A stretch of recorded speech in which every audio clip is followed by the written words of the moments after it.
Israel-Gaza Iran War News Live Update. Protests erupt at the United Nations over Iran's nuclear status.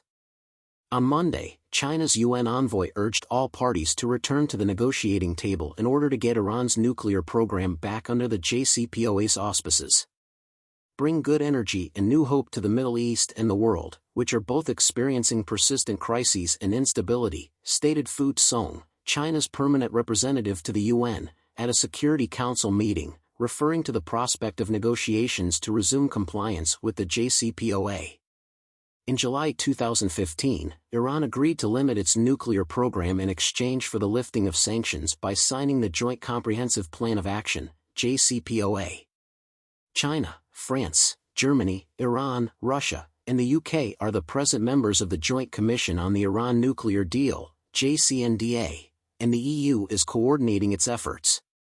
After signing on to the JCPOA at the outset, the US withdrew its support in May 2018. In its capacity as coordinator, Fu underlined that the EU has mediated to encourage the restart of discussions and is anticipated to continue playing a crucial coordinating role, thereby validating the EU's efforts. The US unilaterally withdrew from the comprehensive agreement and exerted maximum pressure on Iran, leading to the prolonged nuclear crisis, Fu added, calling on the US to own up to its actions and do what it takes to restore the pact quickly.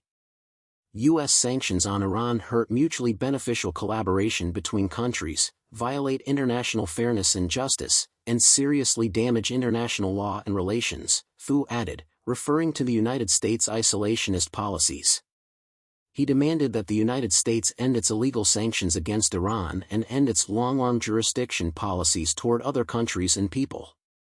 This will assist restore Iran's right to engage in external economic and trade activities, provide conditions for all parties to advance normal economic and trade interaction with Iran, motivate Iran, and set the ground for progressing the negotiating process, as Fu put it.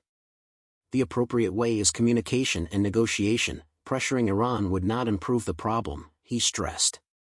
He emphasized that being true to the agreement is in the best interest of all countries in the region because it helps keep the peace and stability there.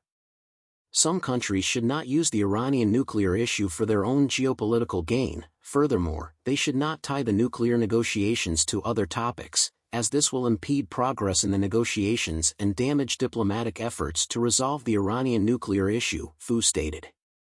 In her remarks, UN Under-Secretary-General for Political and Peacebuilding Affairs Rosemary DiCarlo stated that, sadly elusive, the restoration of JCPOA implementation.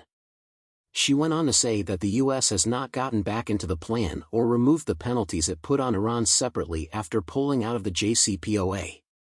And according to DiCarlo, Iran has not undone any of its actions since May 2019 that go against its nuclear pledges. She urged the United States and all other signatories to the accord to use every available channel for communication and collaboration. In view of the very alarming situation in the Middle East, EU Mission Chairman Stavros Lambrinidis urged the US and other JCPOA parties to continue talking and tackle Iran's nuclear program immediately. Lambrinidis emphasized the need to revive nuclear diplomacy. In order to restore confidence, he urged Iran to fulfill its obligations under the JCPOA and work completely with the International Atomic Energy Agency.